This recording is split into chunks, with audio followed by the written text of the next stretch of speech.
Sean Olsta, everybody. How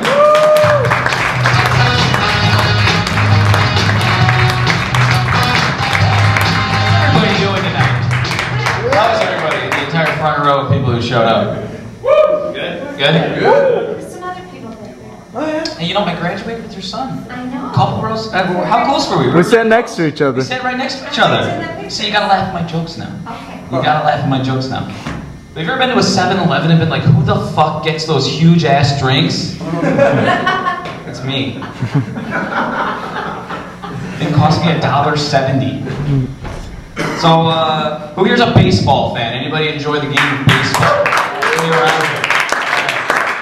So, I was at a White Sox game today. White Sox, anybody? Yeah.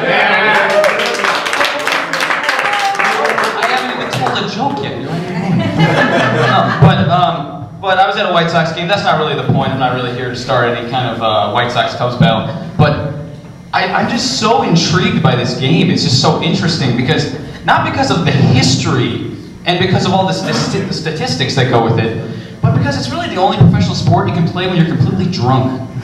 It really is. Ty Cobb has been rumored to finish a bottle of whiskey before every single game he played in, and he has over 3,000 hits. That pisses me off. When I was in Little League, I couldn't even make contact with a 40-mile-an-hour pitch.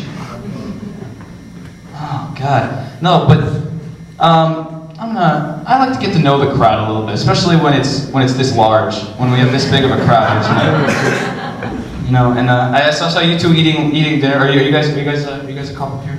You guys a couple? So what are your names? What are your names? Zach. What's your name? Marga. Margo. Okay, Zach. So, is your girlfriend crazy?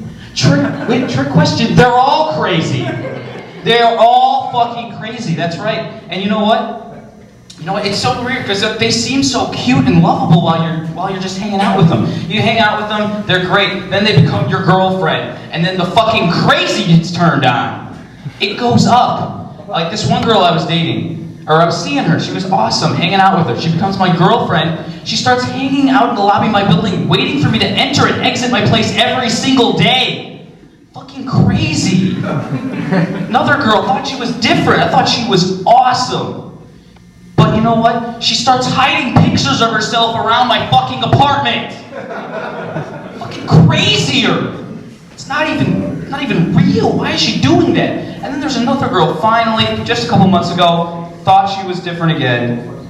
I was totally wrong. We start dating. She tells me she voted for John McCain. Craziest one of them all. I can't get any of the normal ones. But ladies, seriously, my life is hard enough as it is. I don't need you crazy bitches fucking it up for me. Come on. No, but guys, I gotta tell you this right now. O.J. Simpson had it all wrong. He had it all wrong. If you want to get back at your girlfriend, murdering her might be the least original thing you can do. People have been killing each other for centuries. For centuries! That worked last night. No, but honestly, I mean, it doesn't even make sense because, killing your crazy girlfriend is just about as good an idea as giving those John and Kate plus 8 kids a chance at a normal life. Because you kill one crazy girlfriend, and you know what? There's just another one right behind her, and then you gotta kill her too. Because you're that guy who kills your crazy girlfriends. Once you kill one, you can't go back. It's just a fact of life. But who here travels? Is anybody here big on travel? Yeah. You guys travel a lot? I recently went on a trip to LA. It's great. If you haven't been out there before, take a trip out there. It's phenomenal.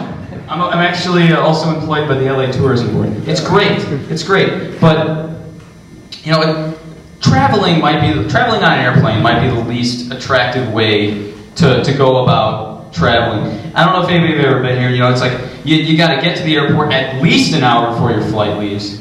You got to get patted down sometimes at the checkpoints. You got to get your luggage ripped open and tear it apart. This 9/11 thing's becoming a real drag. You know what I'm saying? Fuck that. The worst part is, then you get into the airplane, And then, have you guys ever tried taking a crap in one of these toilet or these bathrooms they have in there? It's like taking the shit in the trunk of a car. They're about this big. It reminds me of when I was like a fetus or something. You got the walls on either side. It's just not a good. And then apparently they have baby changing stations in those things. How the fuck do you change? Do you guys know? How do you change a baby in a fucking airplane bathroom? You just let him shit his pants when he was in there? You just let him crap all over the place? Killed us. You want to get up here? Yeah, but last time I was on a plane, it was a little odd because I ended up sitting next to a guy who has a hook for a hand, which has always really confused me. Why anybody would ever have a hook on the end of their nub arm? Doesn't really make a lot of sense to me. You can have one of those grabby things, but why a hook? What the hell could you do with that? So it just made me start, things racing through my mind. Like, what is the point of having a hook for a hand? And you know what? I compiled a top 10 list of things I'd do if I had a hook for a hand. Anybody want to hear it? Anybody? Yeah. There you go. The number 10 thing I'd do if I had a hook for a hand: buy a pirate hat. Buy a pirate hat. Number 9, work at the coat check at a fancy restaurant. So you can just hook all the coats. Put them on the hangers. Number 8, creep out little kids at the park. What's going on? What's going on? Number 7, pick up smoking, because I figure that would make you just a little bit edgier. Maybe smoke with the hook. I don't even know if I can do that. Number 6, figure out how to masturbate with my hook. Gotta learn how to do that, right? Number 5, create a Facebook page for my hook. He needs to socially network. I can't let that guy sit around the house all day. You know what I'm saying? Number 4, buy a spare hook, because I'd lose that first hook.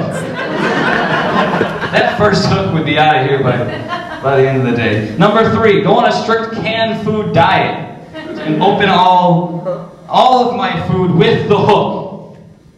And number two, figure out the ladies like getting hook jobs. Hook jobs. You like that one, didn't you? And the number 1 thing I'd do if I had a hook for a hand: pick up rock climbing. Yeah. Am I right? Yeah. Thank you.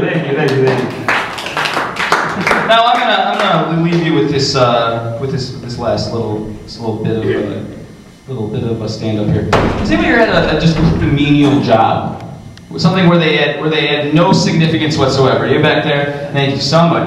Okay, I worked at a county fair earlier this year, and I worked as a parking usher. They could have put out a light up sign to do my job. All I did was this. 8 hours a day for a week. Just wanted to get that off my chest. That really was a terrible job. If it ever comes up, don't do it. But that's all I got for you tonight, ladies and gentlemen. I hope I was able to warm you up a little bit.